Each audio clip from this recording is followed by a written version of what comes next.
Welcome to the Creative Penn podcast. I'm Joanna Penn, thriller author and creative entrepreneur, bringing you interviews, inspiration and information on writing, publishing options and marketing ideas for your book. You can find the episode show notes, your free author blueprint and lots more information at thecreativepenn.com, and that's Penn with a double N. And here's the show. Hello creatives, I'm Joanna Penn and this is episode number 739 of the podcast, and it is Friday the 23rd of February 2024 as I record this.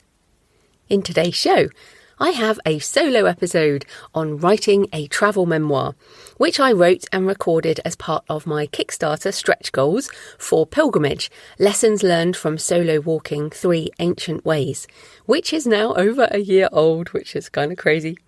Now, I had thought I would turn these notes into a bigger book at some point, but as you heard in my 15-year pivot back in December, I'm now focusing on other projects, but I wanted to share it with you in case it is helpful.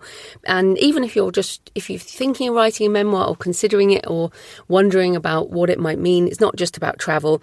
I cover the particular challenge of memoir, what kind of book are you writing anyway, vulnerability and emotional honesty, how to capture your experiences, writing about real places and people, as well as your character arc, as you are the character in a memoir, truth with a capital T versus truth with a small t, as well as how hard editing is with such a personal, and for me and many people, a very long first draft that needs a lot of hard editing, as well as publishing choices and marketing. So I cover a lot today, and it was interesting. I also had, obviously I had the notes, I wrote the notes and then I recorded it as a little audiobook really, and I pasted the transcript onto the show notes at thecreativepenn.com with links to all the books, the resources I mentioned, and photos as well. So I had a lot of fear around sharing Pilgrimage, huge fear of judgment. But I wanted to report that it lessens with time. So I am not feeling I don't feel worried at all now. I mean, obviously, since then I've written Writing the Shadow, and that again, I had a whole load of fear about sharing that too. But just to really reassure you that the things we're most scared about, we're scared beforehand and then they happen. And there really hasn't been any of the issues that I might have expected, and so I'm glad the book has touched so many people, and I've had a lot of emails saying people have gone on pilgrimages, even little ones, smaller ones, and that they enjoyed it. So I also think this kind of personal writing is part of doubling down on being human and standing out in an age of AI. Yes, I do think a bot could write a travel memoir, the words of a travel memoir, and could certainly write an account of walking a pilgrimage from all the words written on the topic. The Camino books are a genre all to themselves, but it's going to be a long time until an AI model walks in a robot's body along the many, many kilometres of a pilgrimage path, pondering the complexities of midlife and death and God. So Pilgrimage is so very much my work, and I'm still very proud of the book, both its content and it was the first hardback I did with Book Vault and has colour photos in, and that I love the quality. So I hope you enjoy these thoughts today. That's coming up in the main section. So there's not much happening in the publishing and marketing world, plus this is already a long episode. So just a quick personal update. I've had a head cold this week, so I'm behind on my draft of Spear of Destiny, but I have managed a few scenes, and I've also read a few more books for research on the sofa with the cats. And if you're interested in Spear of Destiny, the Kickstarter pre-launch page is up. You can see the cover and sign up if you're interested, jfpenn.com/destiny. So I was on the Novelist Spotlight podcast this week talking about writing craft and business. So you can check that out wherever you're listening to this. That's the Novelist Spotlight podcast, and lots of interviews with other authors there too. Thanks for your emails and comments and photos this week. Roz said, love the discussion with Christine and Sharon about the hard joy of writing. I found myself saying, yes, this is what I've discovered too. Where did I listen? In the car after riding my horse and running a brief 45-minute circuit, preparing to drive home and sink into the keyboard. So remember, you can leave a comment on the podcast show notes at thecreativepenn.com or on the YouTube channel, or you can email me, send me pictures of where you're listening, joanna@thecreativepenn.com. I love to hear from you. It makes this more of a conversation. So today's show comes to you from everyone who backed my Kickstarter for Pilgrimage. Thank you so much. And also from my community at patreon.com/thecreativepenn, who help fund the extra time it takes to produce these solo episodes. Thanks to the 5 new patrons who've joined this week, and thanks to everyone who's been supporting for months and years. So this week I did my patron-only Q&A, a solo episode where I answer questions about writing craft, business, AI and more. It was over an hour of me talking about various aspects. So if you enjoy the solo episodes, you might want to join the community where you get all the backlist videos and audio, lots of tutorials on AI stuff and interviews and lots more basically. It is a monthly subscription, the equivalent of a black coffee a month, or a couple of coffees if you're feeling generous. So if you feel you get value from the show and you want more, come on over and join more than 1,000 authors. Join us at patreon.com, patreon.com/thecreativepenn. Right, let's get into writing a travel memoir. Notes on writing a travel memoir. Written and read by J.F. Penn. 1. What kind of book do you want to write? If you feel an urge to write a memoir, it might still take some time to work out what the hell you're writing. I've been wanting to write a travel book for years, but I didn't know exactly what I wanted to write. As a discovery writer, I figure out what I'm writing once I actually start writing it. So although I have written journals related to my travels for decades, nothing emerged as a coherent potential book. To take a step back, I have a lot of potential ways into a travel book. My mum took me and my brother to live in Malawi, Africa in the early 1980s. And my memories of going to school there are full of the wonder of being somewhere else. I still remember looking out at the sunrise over the Sahara Desert from the plane cockpit back in the days when they let kids go up there. Those were also the days when people still smoked on planes, and I remember how my mum made us breathe through handkerchiefs to save us breathing too much in. Those early years may have triggered my wanderlust, and I started reading travel books in my teens. The Life of My Choice by Wilfred Thesiger, 7 Pillars of Wisdom by T.E. Lawrence, The Songlines by Bruce Chatwin, and so many more. I wanted to be like them and travel the world, experiencing everything and writing about my adventures. Fast forward more than 30 years, and I was writing non-fiction for authors and also fiction as J.F. Penn, incorporating my more recent travels into my stories. Morgan Sierra, in my Arcane series in particular, is my alter ego, and her adventures and thoughts are often my own. Although, of course, I am not ex-Israeli military, I don't know Krav Maga, and I don't chase bad guys. But despite all my published work, I still had a desire to write travel. So in 2019, I started booksandtravel.page, with articles and photos about travel and books, as well as a bi-monthly podcast. The goal was to use the site to write memoir-style essays and create thematic episodes around my travels, as well as interview other writers, and hopefully figure out what I wanted to write in terms of a travel book, and build an audience along the way. I did lots of solo episodes on my Books and Travel podcast, including Why I Travel, The Importance of Home in Difficult Times, The 3 Trips That Changed My Life, Venice, Scuba Diving, Oxford, Australia, Bath and more. Episodes are linked in the notes. I had ideas for starting a separate business around guided trips and retreats, as well as books and other travel-related products. Then, in early 2020, the pandemic struck and the world changed. The travel industry changed too, and I also learned more about how the business side of it worked. The books and travel podcast sustained me during the years of no travel, and slowly I found examples of books that enabled me to see a path to writing my own. At first, I thought I would write an A to B travel narrative with personal elements, like Alistair Humphrey's My Midsummer Morning, and I have an interview with Alistair linked in the notes. I thought I might have several such books, one per walk or solo trip, similar to Holly Wharton's Alone on the Ridgeway, and again I have an interview with Holly. But after walking the Pilgrim's Way, I realised I didn't want to write a book about individual routes. I didn't have enough material to make it a worthwhile narrative, and it just didn't feel right. Also, if I started writing these kind of books, I would need to write them for each trip. I still wanted to write my other books, and I just couldn't see how I would have time for it all.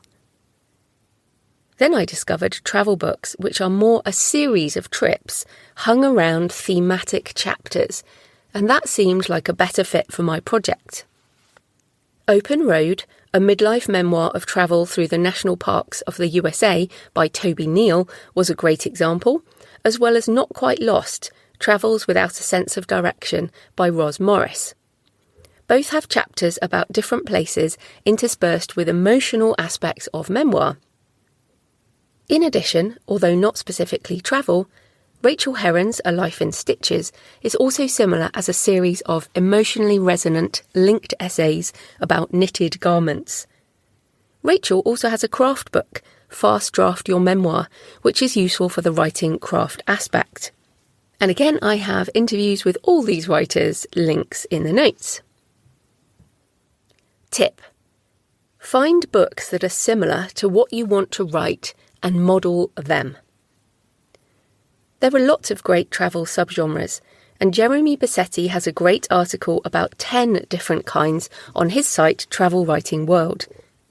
They include the travel log, the quest, the investigation, the big idea, the mode, like cycling, and more. I discussed aspects of travel writing with Jeremy on my podcast. I found this to be a critical part of the writing process, as until I had a model for my book, I struggled to structure it. Once I knew it would be thematic chapters with vignettes, it was easier to work out what the book might be.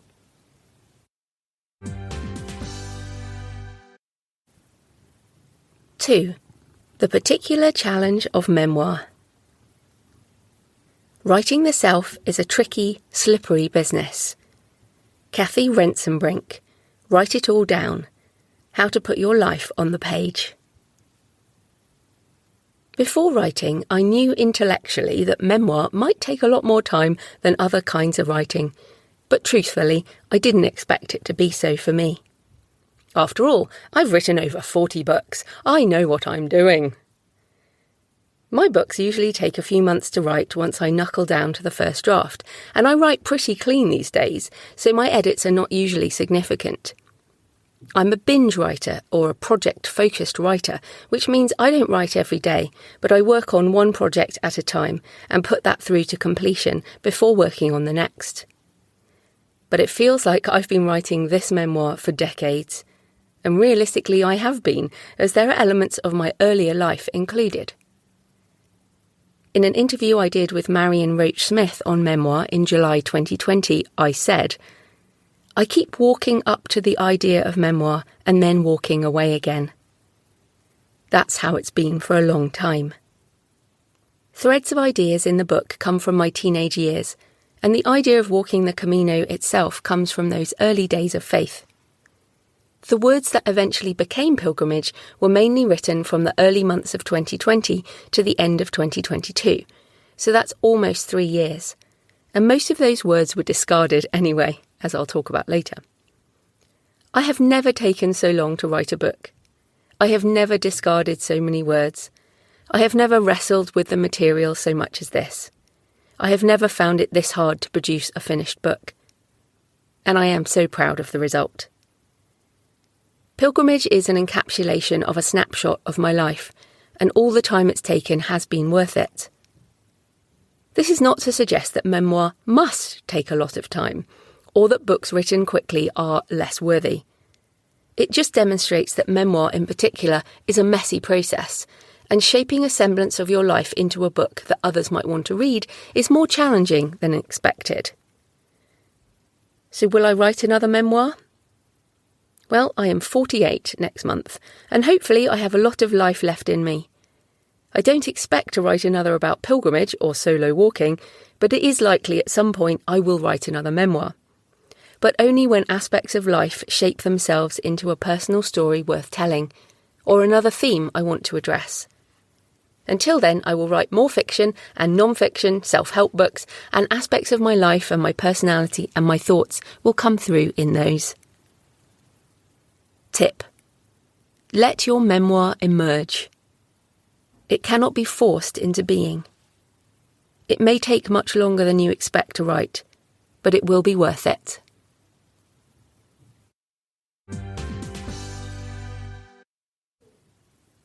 Three, vulnerability and emotional honesty. The truth of writing is the more specific we are, the more universal our experience becomes. Rachel Herron, author of Fast Draft Your Memoir, in an interview on memoir on the Creative Penn podcast in February 2018.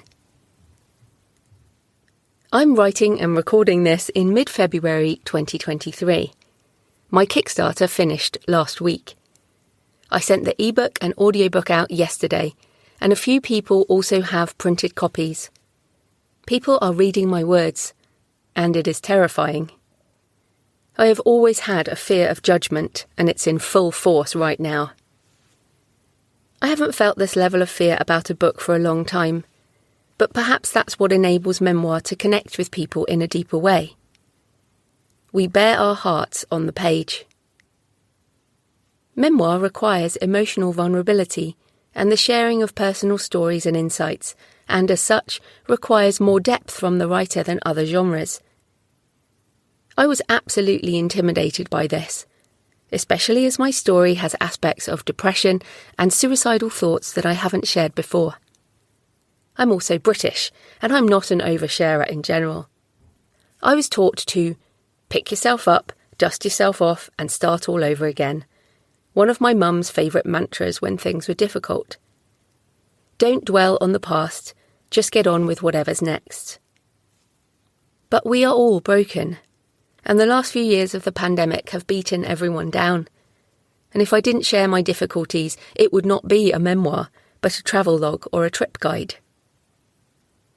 Memoir demands emotional depth, and so I included aspects of both physical pain, mental health problems, and even the hormonal roller coaster of being a woman in midlife.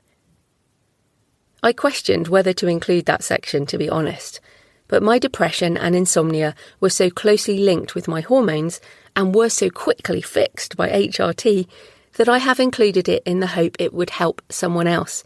And indeed, I have already received emails thanking me for that section. There were things I edited out. Things related to people I love that did not serve the story and therefore were unnecessary in this book. Other things that I have not processed enough to share at this point. Because a finished and published memoir is not therapy. Once you shape it into the final form of a book, it is for others, not you. Tip: write it all down. Edit later. Be true to the story you want to tell. Here's a quote from my interview with Alistair Humphreys about his travel memoirs. The way to do it well is to be as honest as you dare and as honest as you're possibly comfortable with, and then a bit beyond.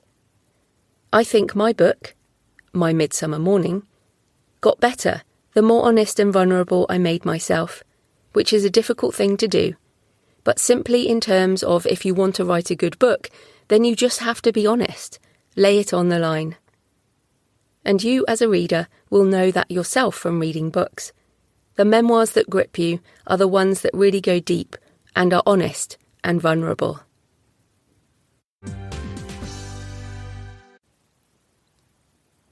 4. Capture your experience through writing and photos. If you want to write a travel memoir, you have to go on a trip, or more than one, in order to provide the raw material for your book. I primarily use handwritten notes in a journal. For journal geeks, I prefer Luke Term A5 hardback with plain paper and a teal or blue or red cover. They are not cheap, but my words are worth it. I usually write with a plain black biro. I also take a lot of pictures with my iPhone. I prepared for journaling on my pilgrimages by taking a list of questions to consider, because if you don't help yourself with some prompts, it can be hard to pay attention to specific details, and the best travel books are very specific with details.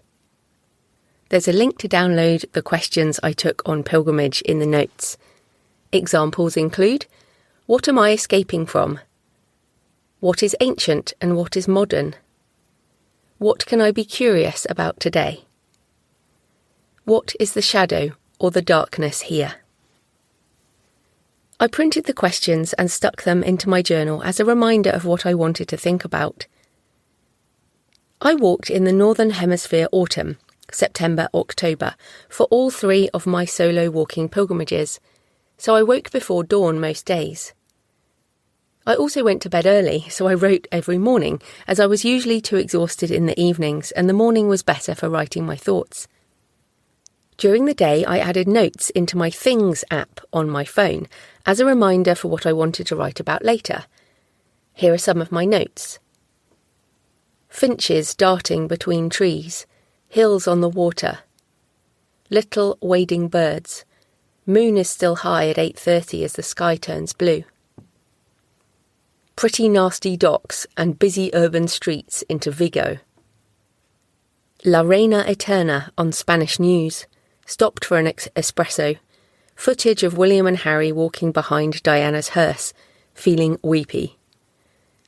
You can find some more of my daily notes at thecreativepenn.com/daily notes. I also took a lot of pictures of different kinds.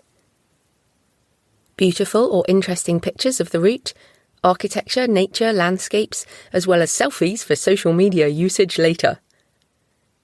Specific photos of details to write about, like plants or signs, styles, food, my blisters and rashes and minor injuries, so I know what day I got them, my gear, receipts from places I visited, screenshots of the map so I could pinpoint where I was when things happened.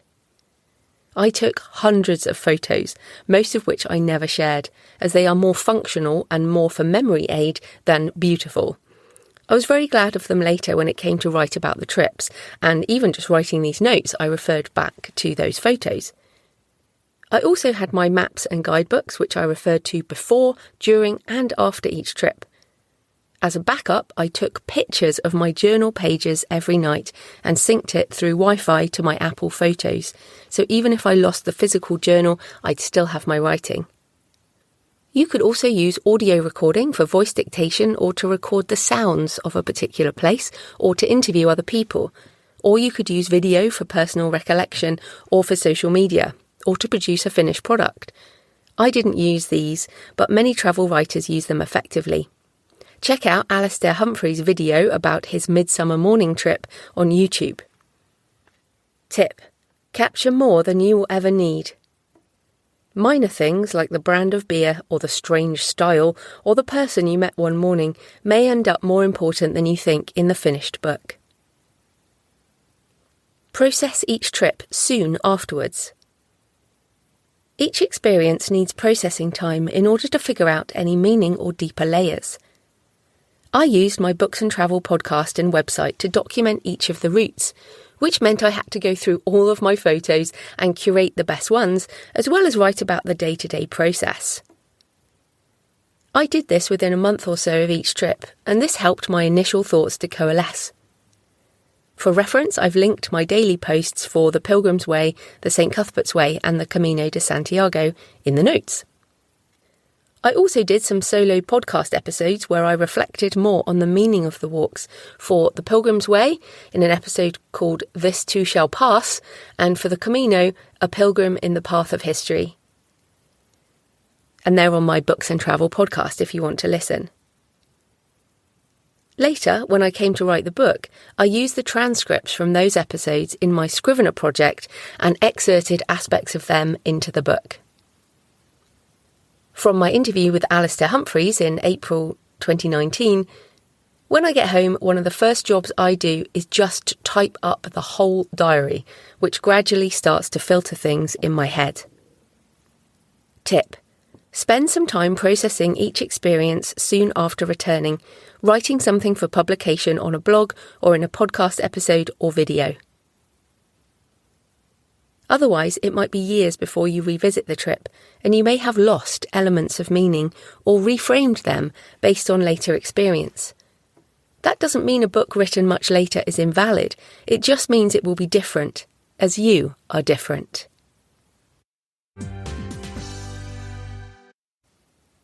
Five, writing about real people and places. This is your story, and as such is your perspective. But there are always other sides to any story. You don't have to tell them in your book, but you have to understand that others may see a situation differently. If you write about real people in a way that hurts them in some way, or portrays them in a bad light, then there may be consequences. Only you can decide if you want to go ahead, and obviously I can't advise on the legal ramifications. The Alliance of Independent Authors does have an article about avoiding libel and defamation, which is in the show notes. Personally, I suggest writing anything you like in the first draft. Just let it rip. You can't hurt anyone in a first draft, so write as if no one will ever see it. Password protect the file if you need to. Whatever it takes for you to feel safe when you're writing. Then, when you're ready and have some distance, edit the manuscript with fresh eyes and a clear perspective. If you don't have distance and a clear perspective when you edit, if you still have an axe to grind, or you're seeking revenge, or you're trying to hurt someone with your words, then put the manuscript aside, get therapy or whatever you need to do, and come back to it when you are clear and can focus on what serves the book and the reader. While I have written about Jonathan and my family in a limited way, my memoir is mainly about walking solo and my individual challenges, so I wasn't worried about needing to change anything. Jonathan and my mum read the book, but only when it was finished, and neither asked for any changes.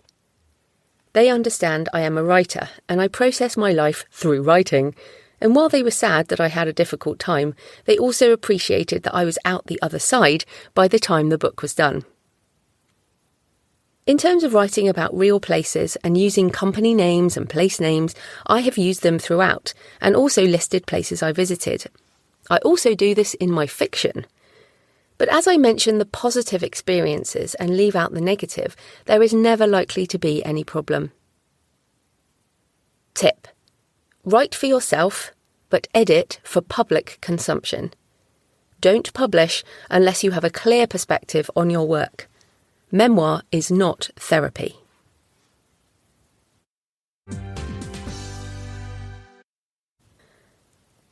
Six, character arc.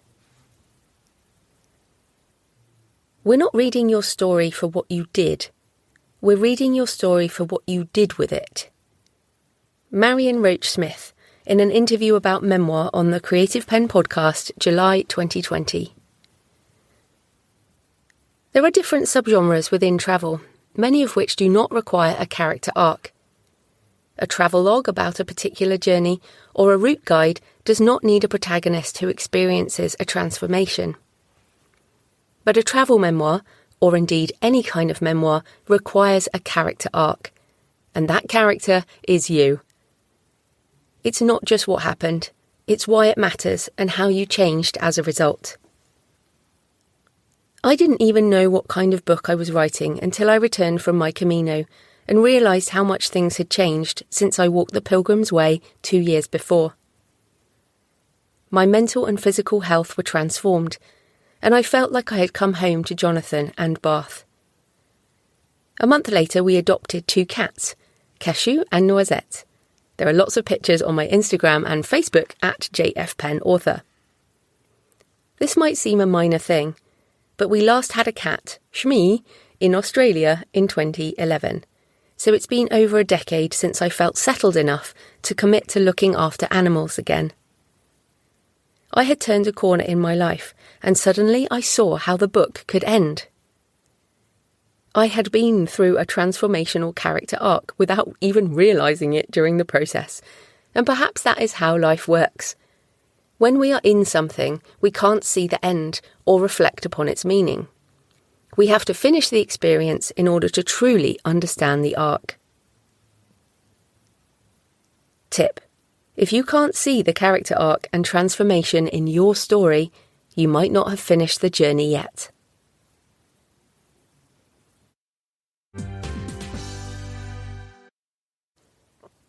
Seven. Truth with a capital T versus truth with a small t. In terms of writing your character arc, you need to emphasise both the beginning and the end, so the journey and the transformation are clear. After I wrote the conclusion, which represented the end of the 3 walking pilgrimages, I realised I needed an epilogue that reflected the opening scene, a circular return to my initial self-destructive thoughts at the river. Jonathan and I walk over that particular bridge together several times a week. In fact, we'll be walking over it again today as I record this. And we did it almost every day during the pandemic. So I wrote the epilogue about standing on the bridge together, and then later went for a walk and stood there with him again to depict what I had already written. This particular incident is an example of the difference between truth with a capital T, the deeper meaning of the story, and truth with a small t, i.e. what actually happened. The epilogue underscores the truth with a capital T of the book, that life goes on, there are flowers and hope even later in life, that the seasons will keep turning, and that I walk on together with my love. But it hadn't happened exactly in that way at the time I wrote it. Truth in memoir is a difficult subject, and each writer will define their boundaries as they feel right. After all, it is still a story, and you need narrative devices to make the book readable. A memoir is not an autobiography with a blow-by-blow account of all the details, or an exacting forensic report. It is a story, albeit a true one. Lying or making things up entirely are not acceptable. But a writer may turn several minor characters into one person. They may write things out of order. They will write a conversation as they remember it, but memory is, of course, flawed, and a dramatised conversation will not be exactly what happened. Rachel Herron, author of Fast Draft Your Memoir, says, "The truth in the memory is changed every time you pull it out." And you can listen to that episode on the Creative Penn podcast, links in the notes. The details may be fuzzy, but you can still aim for emotional truth. Pilgrimage is emotionally true in every way, and it's also factually correct as much as possible. This striving for truth also resulted in my decision on the final cover design, covered in more detail in section 10. Essentially, I shared cover options with my patrons and some travel writers, and they all picked one that had a happy, happy, joy, joy vibe. But that is not the emotional truth of pilgrimage. I decided on one of my photos with a stormy sky and a mountain to climb. It fitted both the truth with a capital T and the truth with a small t of the book, and as one of my own photos, it is authentic in every way. Tip: figure out your truth, capital T, and try to make your truth, small t, as correct as possible while still serving the story. From my interview with Alistair Humphreys about his travel memoir on the Creative Penn podcast. I never make up stories of stuff that didn't happen, but I often amalgamate a lot of different truths. So, lots of different memories of, say, campsites, or perhaps different individual people I met, I often amalgamate all of these things into one nugget of a story which serves to tell, more accurately, how the experience was at the time, and in a way to make it more truthful.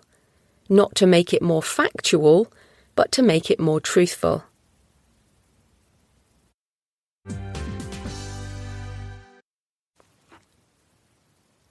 8.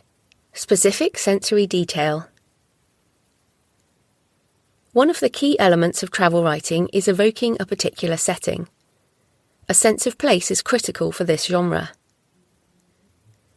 But since Pilgrimage is a lessons learned book as opposed to just a travel log, I had to choose specific places to write about to illustrate each section, rather than a constant stream of description in each scene. Our job as writers is to manipulate the mind of the reader. They should experience what we want them to through the details we choose to share. Those details can be sensory description, sight, taste, touch, smell, sound, and you can enhance these with metaphorical, symbolic, emotional or spiritual elements in order to deepen that sense of place. One highlight of my 3 pilgrimages, and possibly the most spiritual of them all, was the crossing to Lindisfarne, Holy Island, which I share in Chapter 2.3, A Glimpse of the Divine in Sacred Places, in the book Pilgrimage. I took a lot of photos as I walked across, but did not write about it until the next morning, and even then my journal notes were sparse, probably because I was exhausted. I wrote and rewrote this section many times for Pilgrimage. I wanted to share the physical and emotional truth of it, and give a glimpse into how truly special this place is. If you ever get the chance, I highly recommend walking the sands to Holy Island. I'll share a section from the passage and highlight the sensory detail. Walking across the sands to Lindisfarne, Holy Island. I rose before the dawn on the final morning of my pilgrimage on the St. Cuthbert's Way. I stood at a farm gate looking east into the rising sun, next to a field of curious alpacas and chickens. Sight. Quietly clucking in their roost. Sound. As the darkness lifted, the castle on Lindisfarne stood in silhouette against bars of coral clouds, shot through with luminous yellow and pink as the sun rose above the horizon. Sight. The end was so close now. I was relieved because my muscles ached, and I wanted to stop and rest and not walk another day. But I was also sad that the journey was almost over. I wanted to finish the path, but also to keep going. Yet there is nothing beyond Lindisfarne, only the North Sea, and I would reach the furthest point that day. Emotion. The clearing sky indicated that the weather would be fine for my crossing of the sands. Sight. But I still felt some trepidation. The tidal website warned it was only safe to cross with a guide, and there were tales of walkers lost to the sea in the fog, or cars stranded on the causeway as water reclaimed the land. But I had prepared, and I knew it was safe to cross. All that remained was to step off onto the sands that the sea had left behind. As the sky turned pale blue, I returned to the farm to retrieve my pack, hefting it onto my shoulders for the last time. Touch. It was only a few kilometres from the farm to the edge of the causeway. I walked with Dave and Keith, pilgrims I had met a few days back after getting lost on the boggy moor. On the way down, Keith and I discovered we had both studied theology and read many of the same books. Whereas I had turned my degree into the basis of my thrillers, he had spent a life of service as a social worker, supporting those with mental health issues. We disagreed on matters of faith, but there was a spark of intellectual connection. Sound. Pilgrimage encourages the discussion of such deeper matters, and I fleetingly wished we could carry on our debate. But we were soon at the edge of South Low, where the tide had turned and the waters were receding. Several enormous concrete blocks lay just before the causeway, anti-tank sea defences from World War II. Sight. There were signs warning of unexploded ordnance in the area as well as quicksand, and more warnings of what could happen if the tide cut you off. It was hard to imagine the military swarming over this area, now a national nature reserve, protected for the biodiversity of life within its shifting sands and tidal waters. A series of marker poles stretched across the sand to Lindisfarne, interspersed by 2 wooden refuges on stilts for those who could not beat the tide. The sky was pale blue and clouds scudded high above and I could see all the way to Holy Island. It was safe to cross. Sight. I rolled my walking trousers up above my knees. Walking barefoot was the traditional way to cross, but I had blisters and raw patches on my feet, so I wore my walking shoes with waterproof socks. Touch. I grasped my poles to steady myself and then stepped off the causeway onto the sand. Touch. I wanted to walk the final stretch alone, so after taking photos with Keith and Dave, I let them stride ahead. The sand was initially firm underfoot. Touch, as I followed the path of tall wooden poles towards Holy Island. I skirted around deeper pools of water, stepping over the wiggly casts of lugworms and the footprints of wader birds. Sight. Gulls flew overhead, their calls piercing the air. Sound. There were patches of grass in places and channels of deeper water to navigate. Sight. With sections of sucking mud. Sound. Which I clambered through, using my walking poles to gain a more even footing. I almost lost one shoe in the mud. Touch.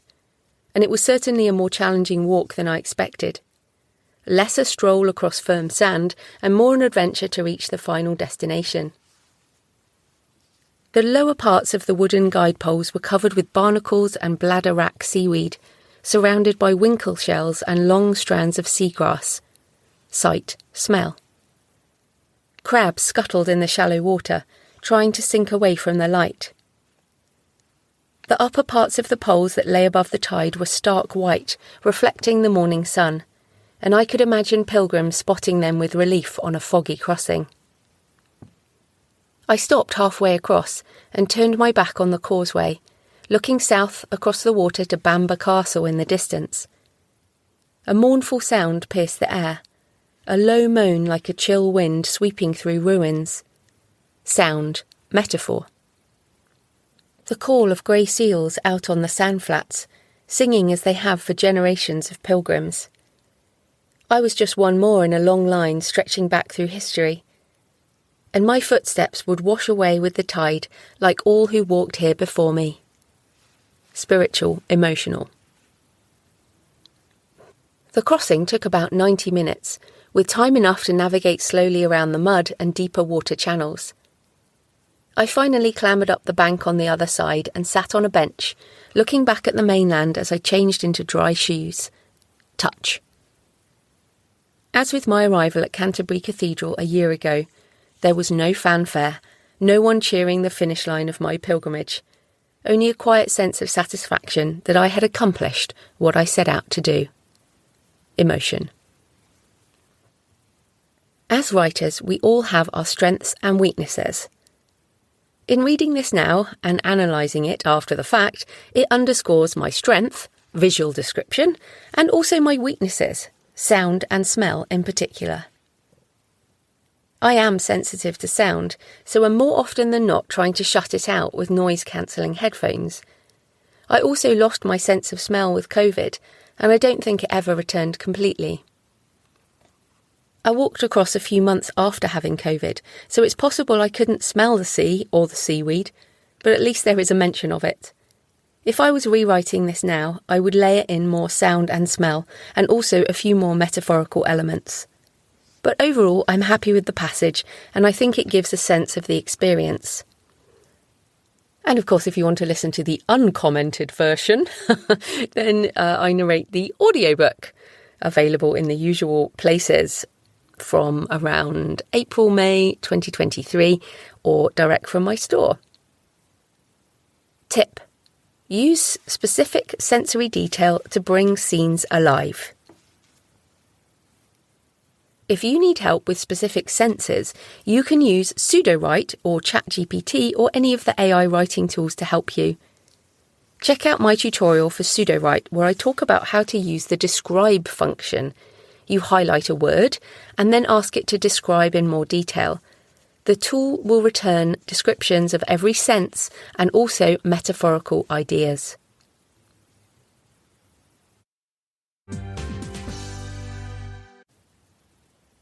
(9) The First Draft and Killing Your Darlings. I use Scrivener as my writing software, and I ended up with several Scrivener projects for what turned into Pilgrimage, all started and left unfinished over the years. The original project was called Untethered, and it was more a series of essays around my various travels and my search for the idea of home. I turned these into solo episodes on my Books and Travel podcast, but I couldn't find a thread to turn it into a book I wanted to write. I started another project after The Pilgrim's Way that was more a travelogue with a day-by-day account of the route and thoughts along the way. But once I wrote it down, it seemed pointless. There are many guides already, and I had nothing new to offer.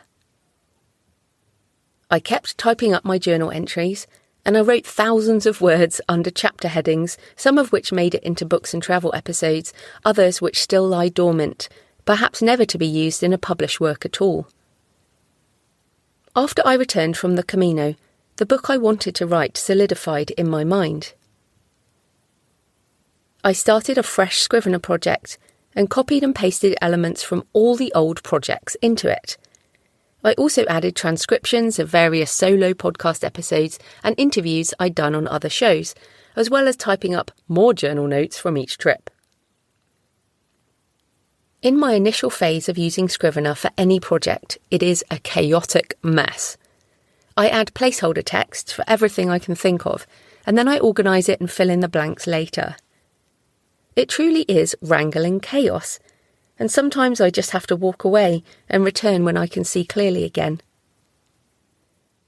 As I work through each section, I move the older sections down into the research area, which means they are not included in the compiled document, which I back up every day. In the notes, I've included a screenshot from Scrivener with some of my raw journal notes, which include practical things like the toilets at a supermarket, as I thought I was writing a travel guide at that point. It's also a good example of not knowing what you will think is important until later. My notes mention The Surprising Mural by Adam Kasowski in Peckham, but there are very few details in the journal. I took lots of pictures though, which you can see on Instagram, link in the notes. In the finished book, it became part of Chapter 2.2, Walking in the Path of History Puts Life in Perspective, where I expanded the description.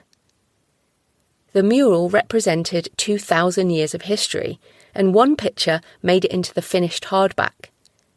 It was more important in retrospect, as it represented the historical aspects in both a metaphorical and a physical way. Tip: don't try to write in linear order. Just get everything down and then reorganise later. Every time I finished a writing session, I exported from Scrivener into MS Word, backed that up on Dropbox, and also emailed it to myself. You can watch a tutorial on how I use Scrivener for fiction and non-fiction, link in the notes.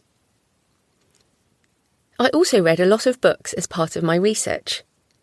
They gave a historical and religious perspective on pilgrimage, added to my knowledge about the benefits of walking and mental health, addressed midlife challenges, provided quotes to give extra resonance to the book, and helped me figure out where the book might fit in the ecosystem.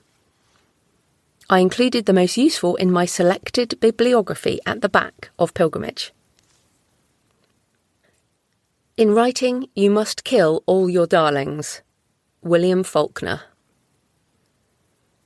Once I had finished writing everything up, I had over 100,000 words of notes, thoughts, questions, quotes, research, journal pages and ideas in my Scrivener project. Even once I had rearranged things, it was still a big book. But when I read it from end to end with fresh eyes, I realised something significant. From the reader's perspective, it was full of repetition. The final book includes one chapter on the Pilgrim's Day, but of course my notes were aspects of this over and over again, and the same for aspects of hardship, where I combined all my ramblings about pain into one chapter. The act of writing in a journal can be therapy, and it often is for me in daily life, but a finished book is for the reader. The therapy is done, so leave it behind and reshape the words so they become something different. If you are still writing for therapy, if you are still emotionally connected to the words, you will find it impossible to edit. Put the manuscript away and come back to it when you have some distance, and that might take longer than you think. By the time I returned from my Camino, I had completed my character arc. I was on the other side of the experience, and I could see what the finished book would be. I could then edit to fit that vision. It serves no purpose for the reader if you include multiple instances of the same thing, so I removed tens of thousands of words to distill the manuscript down to its essence, and I reshaped the chapters into thematic elements. This was incredibly difficult, and it took several passes before I honed the manuscript down to a slim 35,000-word draft. I've never had to do this much word culling before. I usually write lean and have to expand, but this kind of writing was very different. What served me as I journaled each day differed from what served the reader as they read the book. Tip: write what you need to in your first draft, but serve the reader once you're in editing mode. Kill your darlings, cull your words, rid your manuscript of repetition. It's hard, but it will make for a better book.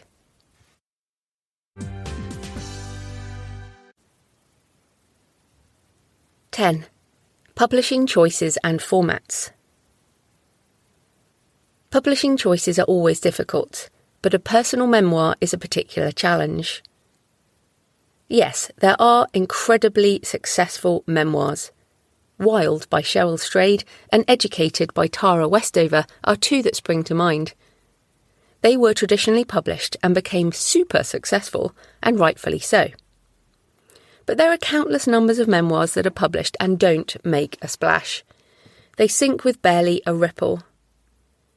If you license your rights to a publisher and it is not successful, then you have lost control of what is a highly personal book that means a lot, and you may regret your choice to let it go. Self-publishing a memoir means the book stays in your control, but there are pros and cons with that choice too. I have spoken to many memoir writers who say that they are pleased they self-published, as it meant they kept control of the book, could decide on the cover and marketing options, and generally were more comfortable being responsible for the book as it was so personal. You can find more details on the specifics of self-publishing in my book, Successful Self-Publishing, free on all ebook stores and my own store, creativepenbooks.com, and also available in print and audio. Kickstarter. I've been focusing more on selling direct to readers over the last few years, and I am pivoting my business to be direct first with some direct only products. I will still publish on the big retailers, but only once I have made money up front first. The goal with a Kickstarter campaign is to make a big chunk of sales up front and keep 95% of the profits. It is a lot of work, and I will share my lessons learned on the campaign separately, but it was worth it for me, especially with this unusual personal memoir. Some say that Kickstarter is like an advance from a publisher, because you get a chunk of cash near the beginning of the process. My campaign made almost £26,000, and there is no way a publisher would have paid that for such a niche book. Once I have fulfilled the Kickstarter pledges, I will sell Pilgrimage from my store, creativepenbooks.com, probably from around April 2023. And then from 1st of May 2023, the ebook, audiobook, black and white paperback will also be available on other stores. The goal is to take a bigger chunk of the revenue before the book is available everywhere, because of course the book platforms all take a cut of sale, so it's better revenue-wise to sell direct first. If you're considering a Kickstarter campaign, it is much more complex than other forms of publishing, so please read Get Your Book Selling on Kickstarter by Russell Nolte and Monica Lionel. Formats. I wanted a beautiful hardback with interior colour photos as my primary format for the Kickstarter. I also wanted a special paperback with colour photos, and both of these will only ever be available through the Kickstarter and from my store, unless they are sold second-hand elsewhere. I produced these with bookvault.app, who I also use for printing from my Shopify store, creativepenbooks.com. The print quality is fantastic, and they have great customer service. For the hardback specifics, the books are case-bound cloth, 115 GSM coated white paper, buckram Paris blue cover stock, novel size, 203 by 127 centimetres, which is 5 by 8 inches, matte lamination with 16 full colour pages. Interior pages, I should say. I have never used coated heavier paper before, but the printed interior colour photos look so good this way, so it's definitely worth doing if you want similar quality. As per usual, I also produced an ebook, self-narrated audiobook, black and white paperback and a large print edition. These formats will be available on all the usual stores and published through KDP Print for Amazon and Ingram Spark for all other places, as well as through BookVault for my store. My designer Jane at jdsmithdesign.com worked with me to do the book design, and it was a challenging process to decide on the specific photos for the books and to get it all formatted. We did it all before setting the Kickstarter live in order to get the final weight of the printed hardback, which impacts the shipping costs, an important thing to get right in the campaign. I also used Midjourney to create a scallop shell ornamental break, which is in the print and the ebook editions. Cover design. I went through an extensive process to decide on my final cover for Pilgrimage. First, I took screenshots of similar books across the travel genre and made a presentation for my cover designer Jane so she could see the type of thing I was aiming for. I also provided several of my own photos from the routes. Jane came back with 6 alternatives, 3 of which used my photos. I did a poll for the 6 with my patrons and asked some travel writer friends, and the overwhelming choice was a cover with blue skies, green grass and a happy feeling.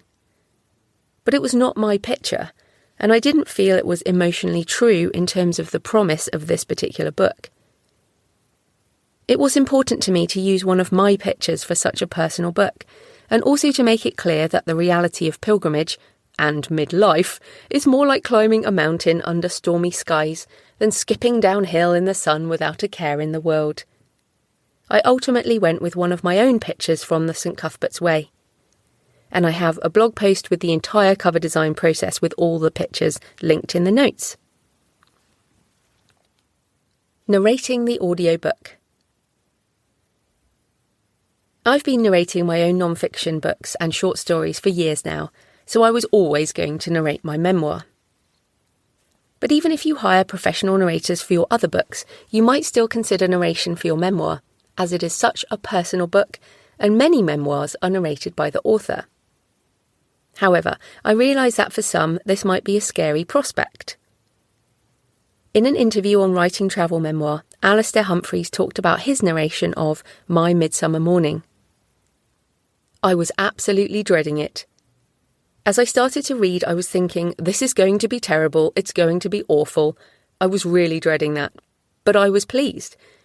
It was actually quite a good book. And so I think it was a good experience to do and definitely worth doing. It really wasn't much of a hassle at all.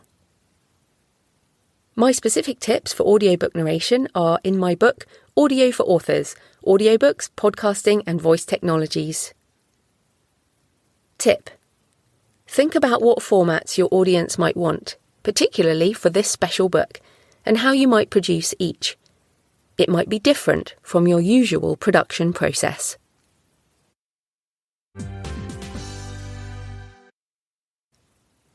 (11) Marketing. Finding an audience for a different type of book. As Pilgrimage has been years in the making and does not fit into my usual genres, I was unsure about how to market it, especially as, at the moment, I have no plans to write another travel memoir. I must confess to being quite concerned about the marketing, since I have a book, How to Market a Book, and I have a reputation to protect. If Pilgrimage flopped, I would be seriously embarrassed, and yes, I am afraid of failure, and I have fear of judgment. Not an unusual situation for authors. Usually with book marketing, it's about writing books in a series and using the first one to attract readers with promotions, so they go on to read others in the series. Or, if it's a standalone book, there are usually other books which relate even tangentially to help with cross-promotion across an author's name. But Pilgrimage does not cross over at all with my non-fiction books under Joanna Penn, and it also doesn't fit with my JF Penn thriller or dark fantasy audience. Neither of my main email lists or audiences were the target market for Pilgrimage.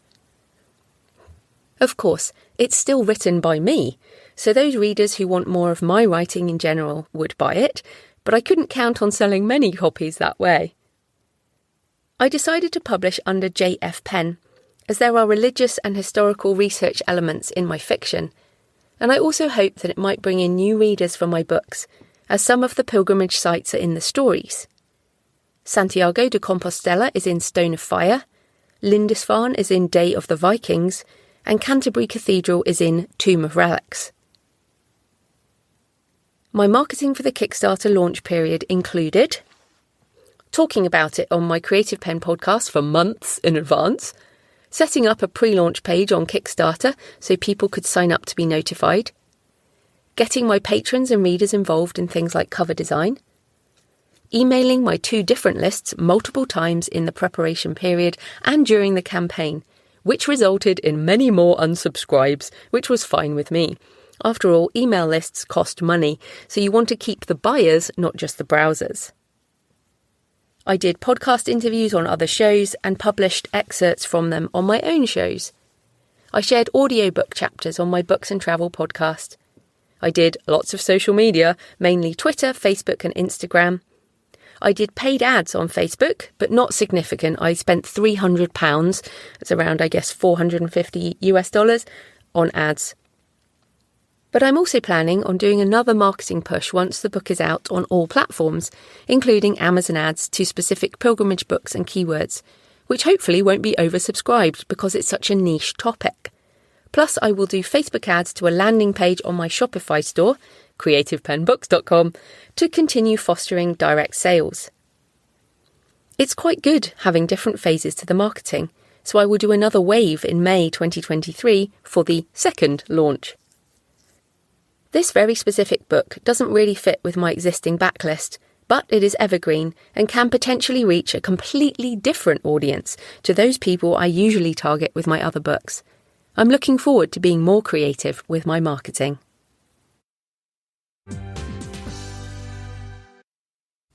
So I hope you found this episode interesting and useful if you're writing a memoir or thinking about it, or just want to include more of yourself in your work. You can buy Pilgrimage in all the formats, including special hardback and paperback with photos from the trips at jfpenbooks.com. It's also on all the usual stores in all the usual formats, or you can order from your library or local bookstore.